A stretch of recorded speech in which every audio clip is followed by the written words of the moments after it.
What's good, y'all?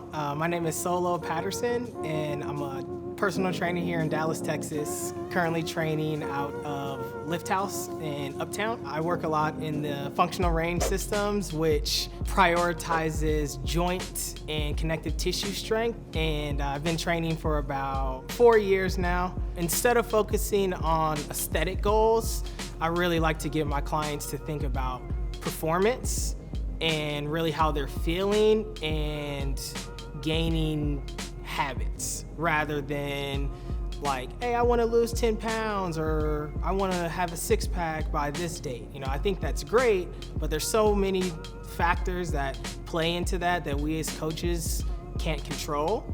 And so, it's my job, I feel like, to give them something that they can use and utilize outside of our sessions. I do my best to meet my clients where they're at based on their goals. I think I'm very different from a lot of trainers because the first thing I tell my clients is, I don't expect to be training you forever. A win for me as a trainer is when we're done, like however long that is that we're training together, is when our time is done, you don't need me.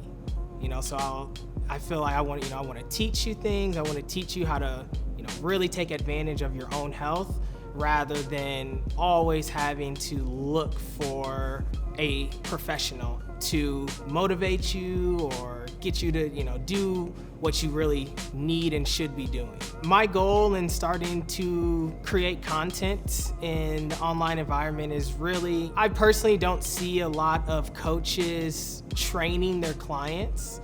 It's either them doing it themselves or, showing aesthetic results, like my client lost this much, but I really want to show what an intimate session can look like.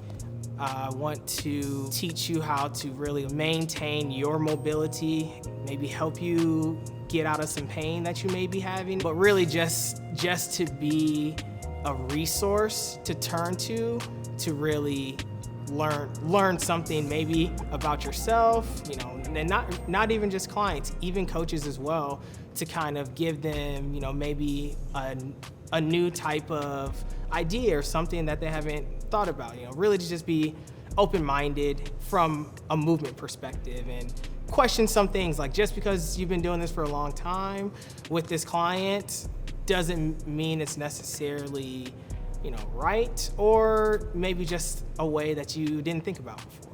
My training philosophy is a bit different than what you would consider the traditional trainer. So I like to start building you from the inside out. So starting with, looking at your joint mobility and active range of motion, then moving outward towards your connective tissue, so strengthening that, and then moving outward to your red tissue or your muscle, which is, hypertrophy, muscle gain, things that you see in most traditional training programs. How I got this training philosophy, personally, I used to compete in bodybuilding, and when I began actually personal training, I found out that I was dealing with a bunch of injuries, and I had these nagging things going on, and I didn't know why, and I didn't know how to fix them. And that's when I was introduced to the functional range systems, which focuses on all, the things that you can't see, not just muscle. They look at training from a tissue perspective rather than a pattern perspective. So not just like deadlifts, squats, lunges, it's can your joint or tissue do what it's meant to do, and then look at all of the outside things. The two biggest factors in the FRC program are CARS, which stand for Controlled Articular Rotation. So what that means is you're just moving your joints in their full active range of motion, pain-free, and then Pails and Rails, which is the strength portion, which is how, if you don't have an adequate amount of range of motion, say for instance, if you don't have a good amount of overhead flexion and you want to do shoulder press, then Pails and Rails is how you're gonna work to gain that active range of motion to enable you to do things that you may not adequately be able to do right now. So I typically don't like to generalize, but I would say if there's any one thing that everybody should be doing is definitely cars. The difference between cars and pails and rails, cars are solely for maintenance. So to maintain your range of motion right now. And pails and rails is to make that range of motion bigger.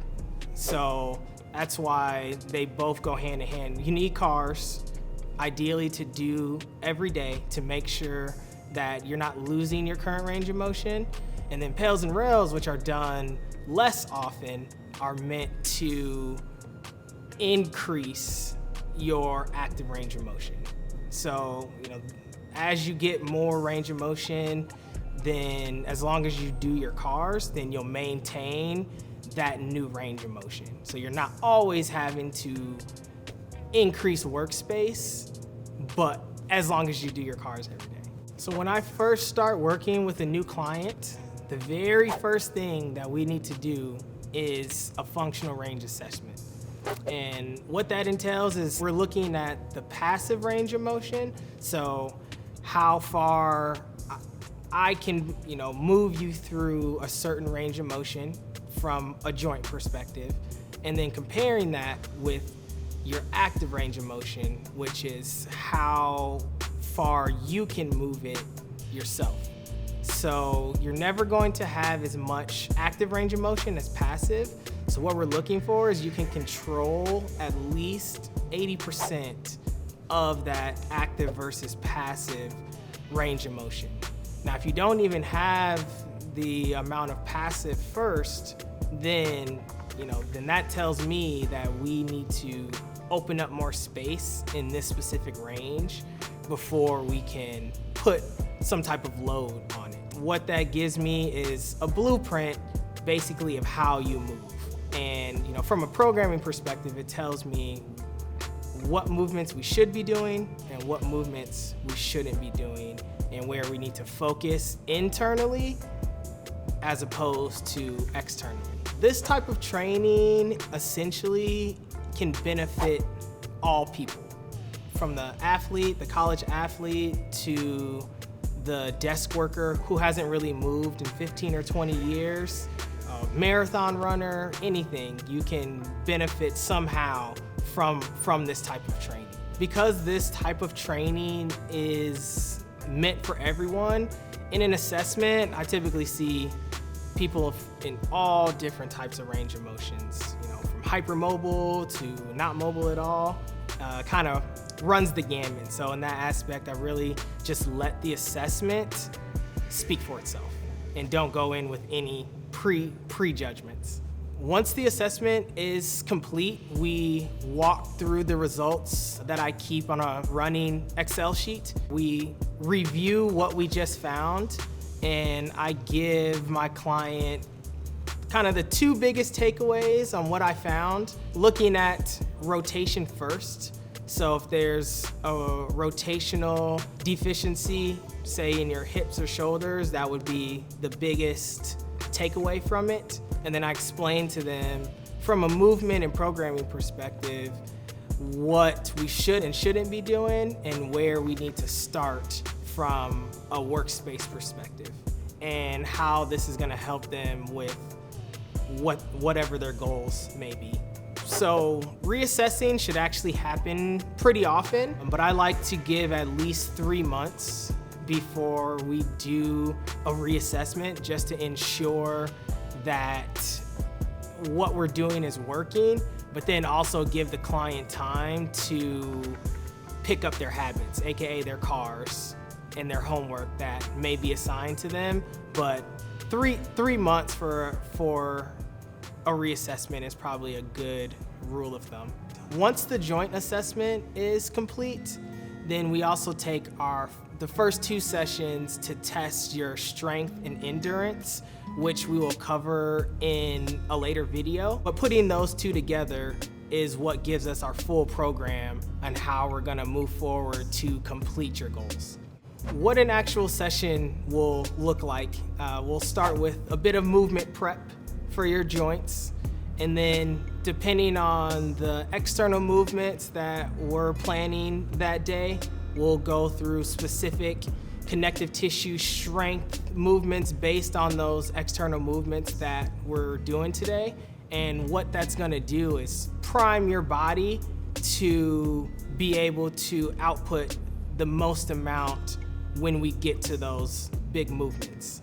So instead of doing, maybe a bunch of warm-up sets that you may see, say we're doing a deadlift, instead of doing 4 warm-up sets, we're priming all the tissue that's gonna be used, plus more really, for that movement. And so when we actually get into that movement, you can just start at whatever intensity that we're working on that day, and we're gonna get that signal better than what we would if we're doing a bunch of warm-up sets leading up to our failure set or whatever that may look like for the day. For example, if we're doing a trap bar deadlift for our strength movement that day, then we would start with some rotational workspace for your hips, then move into some connective tissue strength specific training for single leg hip flexion or hip extension. The reason that we focus on these type of movement prep is to ensure that when you get to the actual deadlift, you have full access to your hip flexion, and all the tissue plus more is primed to be able to output the most amount of power for that set. A second example would be if you were doing a chest press. We would prime your shoulder joint by starting off with pails and rails for your internal rotation, which in turn is gonna give you better access to that anterior delt, which is gonna lead into a stronger press and a more prepared front shoulder when you're horizontal pressing. An example of what I would do in session with a client, if we're doing a sled push that day, would be connective tissue fast twitch specific training for their hip flexion. So what that means is we're getting their hip flexion, so how far you can lift your knee up towards your chest, teaching it to absorb force so you're able to output better power and speed in a big power movement like a sled push or a sprint or something of the sort. A final example would be a Turkish get up, and what the prep for that would look like is priming your shoulders in external rotation to be able to stabilize that weight overhead throughout your entire movement. Now that y'all have seen a bit of how my sessions look and how we go through them, I'm really looking forward to being able to share more content, teach a little bit more, and for this channel to really benefit trainers, clients, fitness enthusiasts, really anyone looking to add something new that can benefit any type of training that you are currently doing. I look forward to making more content, sharing more videos with y'all, and thank you for watching. If you have any questions or anything, please leave a comment below. If you did like the video, you can thumbs it up, and feel free to subscribe as well, as I'm looking forward to sharing some more videos in the future. So thank you, and we'll see y'all in the next video.